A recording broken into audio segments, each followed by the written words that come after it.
Hey guys, welcome back. We're back in the basement again today. In the last few videos, you saw me building the canning shelves. We're going to move on to the next project, which is strengthening up the floor. These 2x8s here are not strong enough for how far they're reaching. On one end of the house, it's 12-foot span with these 2x8s. The other side, it's about 14 feet, so not enough strength. So we're going to strengthen it up so when the kids run or jump around in the house, everything doesn't shake.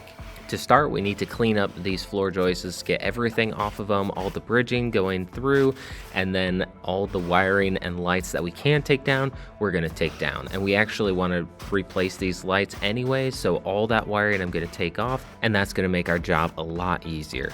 Also, you're going to want to watch out for any nails or screws that are hanging out of the floor joists or coming down through the floor above. You'll want to pull or take out all the screws. Anything you can't pull out, just cut off with a metal saw blade.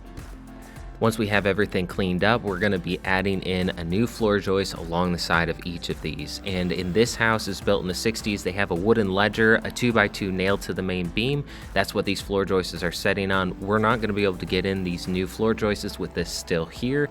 So we're going to cut that out and replace it with floor joist hangers. Once we're all done, it'll be even stronger than what it was before. If you're taking a ledger out like that, you want to make sure that each of the floor joists are toe-nailed and it's secure there, so when you take out that ledger, it's not going to be supporting any weight and nothing will sag or drop down.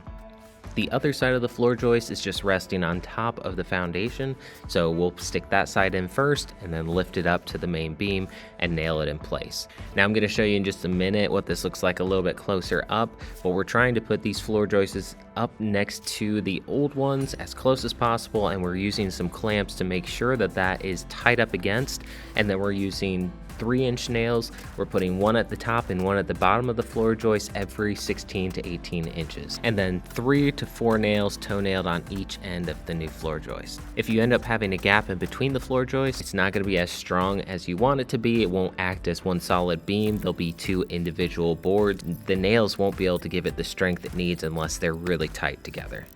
We got really lucky with the wiring on this side. It's much easier to just slide it over top of the wires. They're all on one end of these floor joists, about 6 to 8 inches from the end of the house.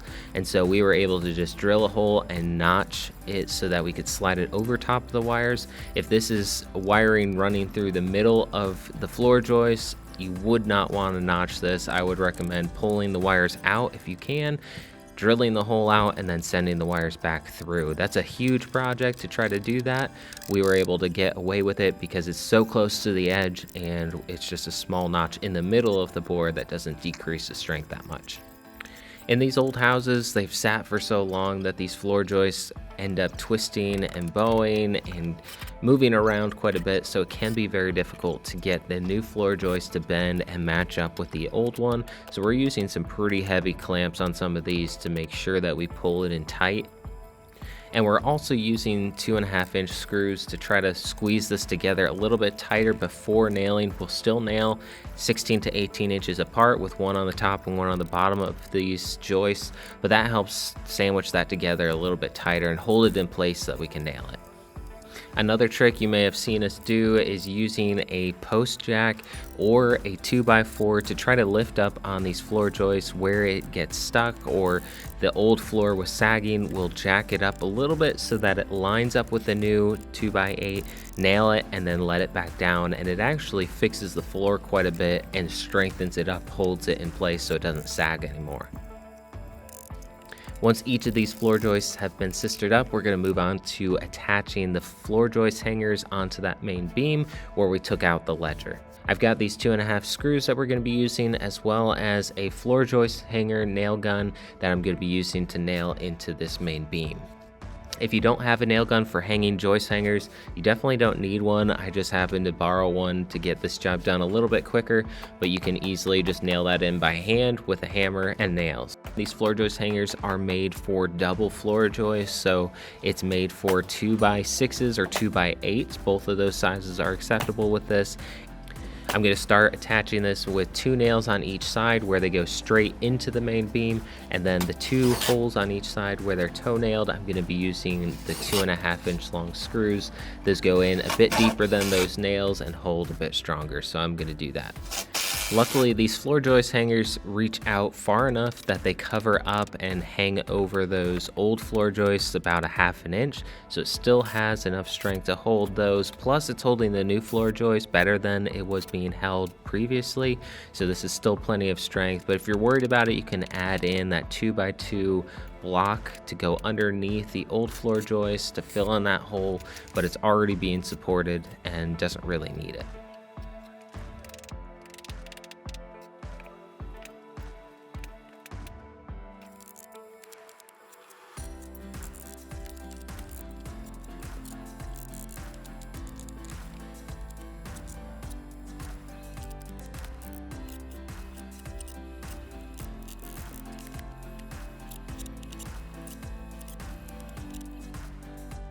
Now the joist hangers are done. I'm going to move on to putting in the bridging that was here previously. Now I need to redo it.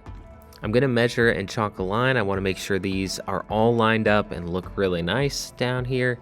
And then I'm also going to take a square and mark a line on both sides of these floor joists so that I have something to line the blocks up with. For the bridging, I'm going to be using 2x8s to match the floor joists, and I'm just going to be using up a lot of the scraps or any of the floor joists that end up being too bowed or twisted to use here, and I can cut those to fit. These floor joists, like I mentioned before, in old houses can be twisted pretty badly, and so this is going to be a bit of a pain to get these in. I don't want to cut it to match every single one perfectly. I'm going to see what I can do to make it as square as possible, but then between using a jack to make sure it goes in straight to lift it up into place and a few clamps that I'm going to be using to tighten it up, I was able to pretty much square off each of these to line up like they're supposed to and move them back into place.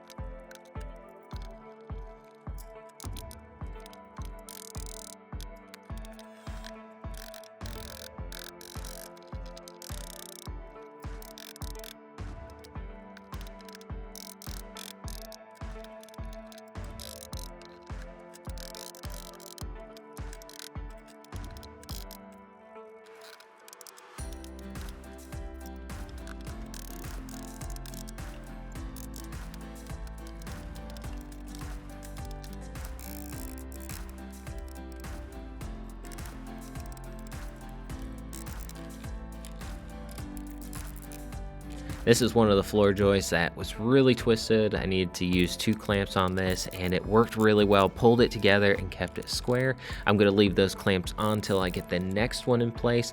That way it doesn't spring back or pull the nails back out.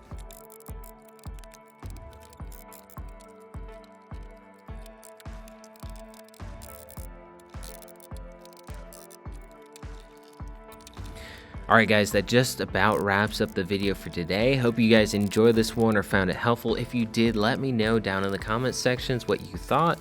And if you like this video, hit that like button down below. It'll help me out a ton. The floor is finished. I need to now put in new lights, and I'm going to be doing that in one of the future videos. There'll be 2 lights in each section. You can see one here and then one there. And then I'll probably do 4 rows, one there, and then one at the end as well. That will be plenty to light up this area, but I ran into a problem that we need to fix before I can do the other half of the house. You can see these notches here in the beam that cut it down to about a 2x6.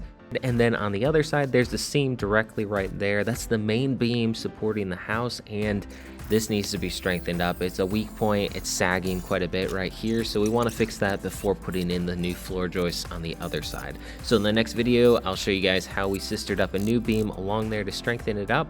If you're interested in that video, stay tuned and it will be coming up next. Thanks so much for watching, guys. Don't forget to subscribe if you have not already, and I'll see you in the next one.